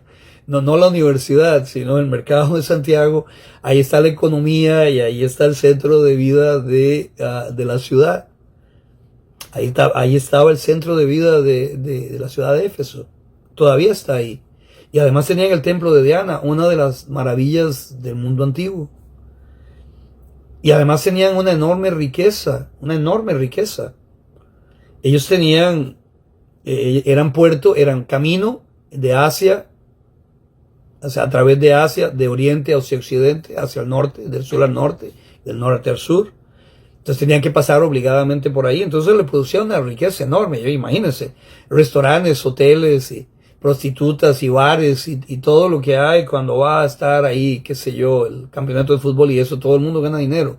Bueno, imagínense que ese centro, esa pasada por ahí, el canal de Panamá, como todo el mundo tiene que pasar por el canal de Panamá, pues Panamá vive del canal. Esa es su economía. Tenía edificios hermosos y tenía un orgullo y los habitantes de Éfeso eran muy orgullosos, muy vanidosos. Y este equipo y este grupo de personas a las que Pablo les da el evangelio y el Espíritu Santo toca en su corazón y aparta para el Señor y inicia en la iglesia, empieza a tener problemas a los cuales Pablo le escribe y empieza a tratarlos. Pero básicamente lo que empieza a decirles es: ustedes tienen que tomar y defender su identidad, porque es superior a las demás. No hay otra, no hay salvación fuera de Cristo, y no hay bien social fuera de Cristo, y no hay sumo bien fuera de Cristo. No, yo sí puedo creer que algunos ricos y algunas personas están muy contentos, y que algunas filosofías y algunas religiones creen estar contentas, pero al final hay una bancarrota. El tema central de Efesios es que el propósito de Dios para el mundo es Jesús, que está en Éfeso, que esa es una señal de reconciliación, que Dios se ha reconciliado con nosotros y que entonces podemos obtener una vida maravillosa aquí y por supuesto la vida eterna. Nosotros en alguna parte en los 60s y 70s teníamos una enorme influencia, sobre todo porque nuestras economías eran pobres. Chile estaba debajo de las dictaduras y América Latina estaba debajo de las dictaduras. Entonces el mensaje de esperanza llegó con una vida buena en el cielo.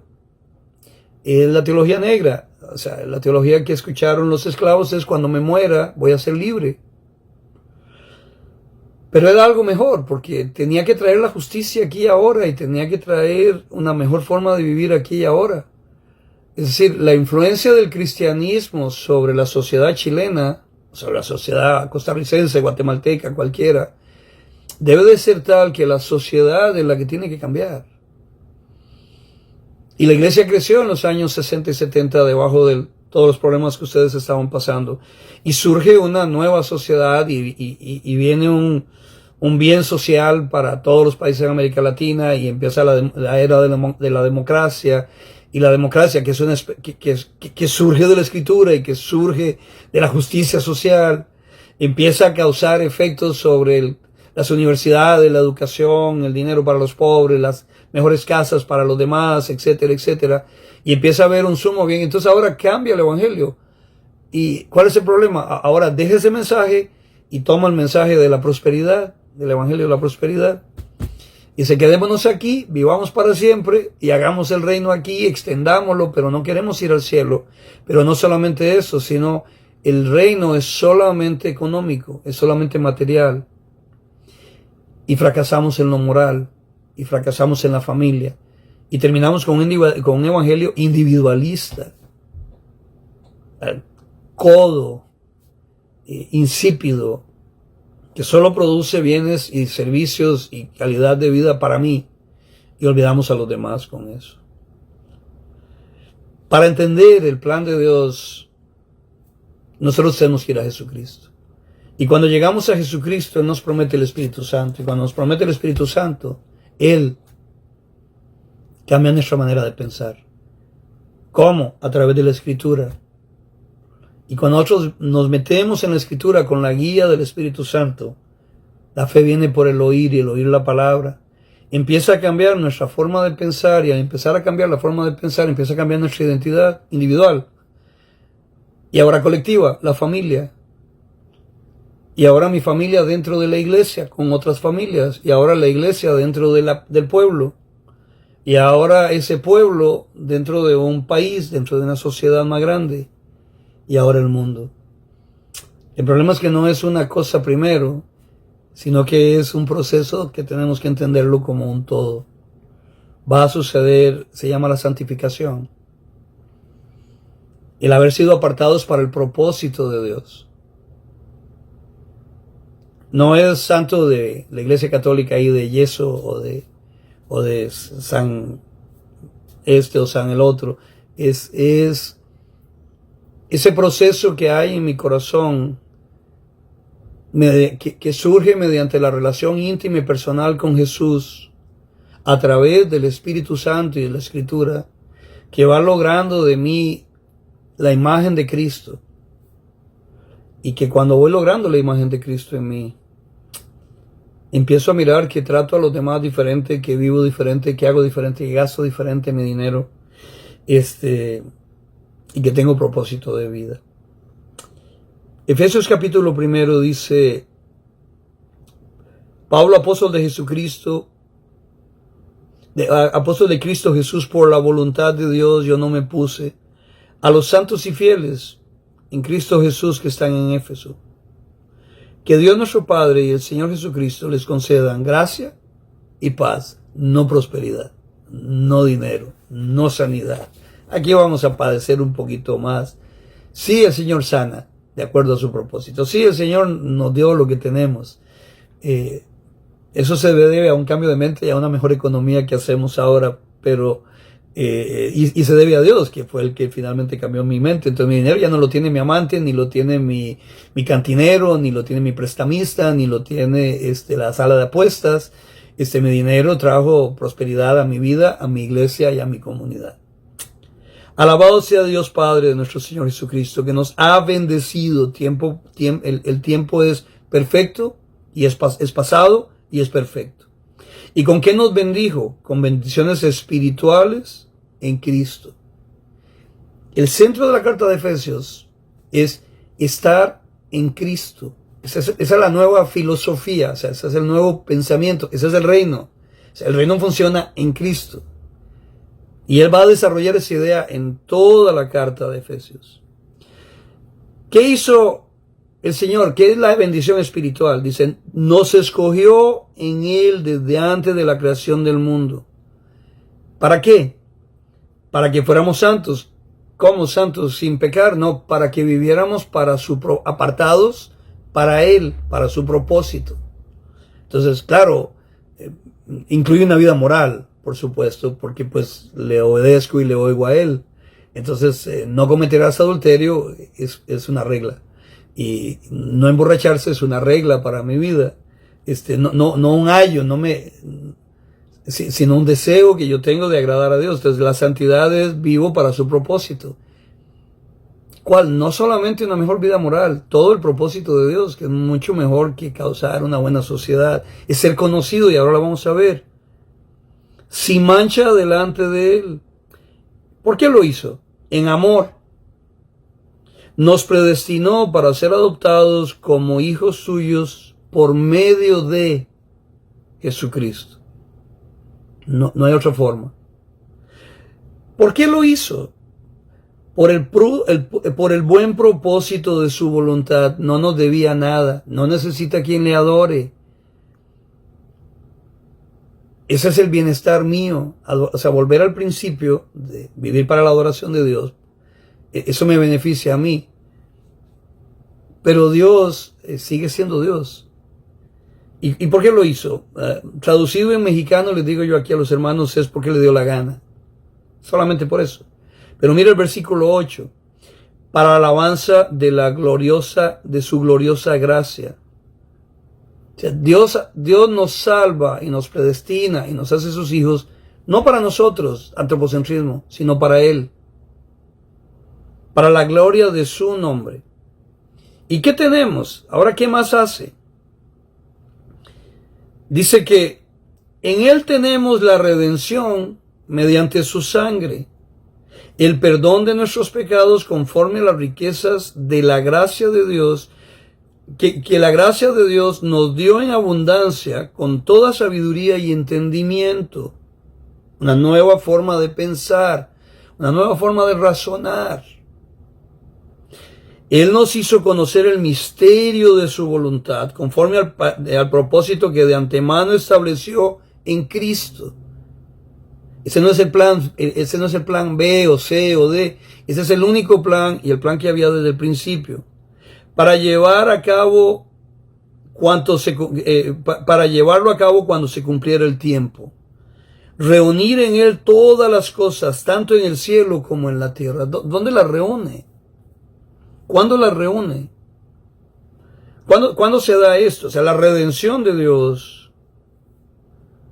¿Cuándo empieza? Nos está hablando ahora de Cristo. Nos dice lo que hizo el Padre para nuestra salvación y por qué lo hizo para la alabanza de su gloria.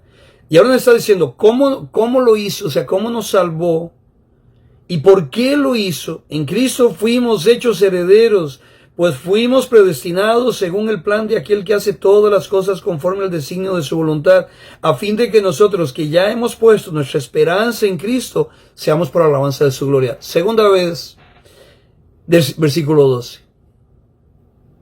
¿Cuándo? ¿Cuando muramos o aquí y ahora? Será la respuesta de lo que Jesús dice que es salvación, y dice que te conozcan, y cuando vemos el verbo correcto dice que se relacionen contigo, que nos relacionemos. ¿Será que la salvación es no una promesa de ir al cielo, sino una verdad absoluta de tener la capacidad de relacionarme con Dios aquí y ahora y vivir para su propósito y hacer lo que Él quiere, porque Él lo quiere, porque Él se convierte en el Señor de mi vida y entonces Él me dice lo que yo hago y lo que no hago y lo que pienso y lo que no pienso. Y como Él lo que le interesa es ser conocido por las naciones. Entonces, ¿para qué me estará salvando? Me estará salvando para que a través de mí, de mi conducta y el cambio en mi vida y mi forma de pensar, la iglesia y el cambio en la iglesia como sociedad pequeña y el cambio en la sociedad grande, sea para la alabanza de su gloria, para que otros conozcan eso. ¿No era el plan para Israel? Que el mundo conociera a Dios por las bendiciones de Israel, por la conducta de Israel y por el amor de Israel. Eso era. Y eso sigue siendo. Y luego dicen, Él también ustedes cuando oyeron tiempo pasado perfecto, el mensaje de la verdad, el evangelio que les trajo a salvación, y lo creyeron, tiempo pasado perfecto, fueron marcados con el sello que es el Espíritu Santo prometido, que garantiza nuestra herencia hasta que lleguemos a la redención final del pueblo adquirido por Dios. Sí, a la Nueva Jerusalén, al gobierno, al milenio, a lo que viene, al siglo venidero le llama Pablo. Pero Pablo nos dice en Gálatas que el Señor nos sacó del presente siglo malo, lo que dijimos al inicio de esta plática, para ponernos, tiempo presente, en el siglo venidero. O sea que se inaugura con el Espíritu Santo, se inaugura en Hechos capítulo 2, se inicia en Hechos capítulo 2 y continúa en el tiempo de la iglesia, en el tiempo de la gracia, en la administración en la que estamos. Y viene su esplendor en el tiempo final, cuando estemos al final en la Gran Jerusalén. Y entendemos así la filosofía de la historia, el principio y el final, y lo podemos entender en causa y efecto, y lo que Dios está haciendo con nosotros. ¿Y para qué? Para la alabanza de su gloria. ¿Y por qué nos permite? ¿Y por qué no cambió todo el mundo? ¿Y por qué no le da la fe a todos? Porque hay una rebelión. Sí, pero yo no decidí por Él me salvó a mí. Sí, no tengo ya más tiempo para explicar o para meternos en libre albedrío, voluntad de Dios. Yo decidí por Él o Él decidió por mí. Yo creo que los dos, yo creo que Él me buscó y Él me mostró su gracia. Y cuando me mostró su gracia, mi corazón cabía rendido a cómo Él podría amarme, perdonarme y salvarme y usarme ahora y usándome, que yo viva toda esta vida con total propósito, lo que tengo, lo que soy, Pablo, la cárcel, la persecución, lo que sea, con tal de que sea conocido y con tal de que otros vengan a salvación, no para ellos mismos, antropocentrismo, sino para que seamos más sal y más luz, para que más lleguen al conocimiento de Él, para que más le adoren a Él, porque Él merece ser conocido, Él merece ser alabado y Él merece ser servido por todos. Y concluyo, la vida cristiana no es el domingo por la mañana y no es sentarme en la banca y no es esperar a morir para ver el cielo. La vida cristiana es ahora. La alabanza de su gloria. Lo que hizo el Padre, lo que hizo el Hijo y lo que hizo el Espíritu Santo fue para enfrentar nosotros esa rebelión que hay afuera y llevar su gloria. Y somos más que victoriosos. Nosotros tenemos la batalla cósmica entre el bien y el mal no es una batalla que estamos esperando a ver quién gana. Ya sabemos quién gana. La pregunta es ¿dónde va a estar usted? Y si va a escuchar del Maestro, bien, buen, siervo, fiel. Y si usted y yo vamos a poder, al final, estar gozosos en el cielo, sabiendo que entregamos nuestras vidas, nuestros bienes, nuestras posesiones, nuestro amor, nuestro pensamiento, nuestra carrera, a que Él fuera conocido. Y me imagino ver a entrar a su iglesia, en medio de la fiesta de la boda del Cordero, cuando ustedes entren con su estandarte, y ser reconocidos delante de todos, porque hicieron Jerusalén Hicieron Samaria, hicieron Judea, hicieron lo último de la tierra, hicieron todo lo que pudieron, porque entendieron que fueron salvados para ser siervos de Él, llevando el mensaje de Él a las naciones. No hay otra razón. No nos cerremos al edificio y a las comiditas con nosotros, y a los festejos, y a las fiestitas que hacemos, y a las cosas. Eso es parte de conocernos y amarnos, pero no es el propósito de la iglesia. Todo eso lo hacemos para salir al mundo. Y venimos llegando, mi esposa viene hoy de Senegal, tuvimos 3 en Senegal, una iglesia pobre, una iglesia chiquita. Pudimos haber hecho muchas cosas que necesitamos, tal vez, hacer en la iglesia. Pero preferimos haberlos invertido donde hay una iglesia mucho más pequeña y mucho más pobre, en Senegal. Y si el Señor llega hoy, esperamos que pasemos la prueba de haber hecho la voluntad del Señor. ¿Qué le parece? ¿Qué le parece si oramos y terminamos esto? Espero que me haya dado el tiempo, y a lo mejor me la van a cortar todita porque ya llevo 1 hora 13 minutos de estar hablando. Dios les bendiga por la paciencia conmigo. Padre, gracias por este tiempo juntos en Chile y por estos medios que nos das para poder estar juntos. Te pedimos que nos bendigas con tu presencia, con tu Santo Espíritu, y que podamos entender la razón de nuestra salvación, que eres tú y solamente tú. Te pedimos esto, Señor, en el nombre de Cristo Jesús. Amén. Muchas gracias, que Dios los bendiga. Esta es la plataforma para ir a otras cosas. Vamos a ir a otras cosas juntos. Dios los bendiga.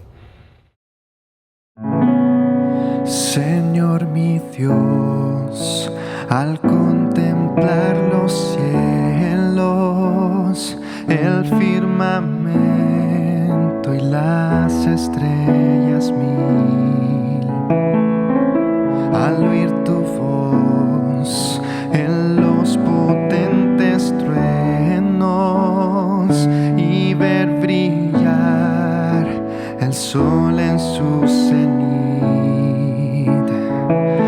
mi corazón entona la canción. Cuán grande es Él, cuán grande es Él. Mi corazón entona la canción. Cuán grande es Él, cuán grande es Él.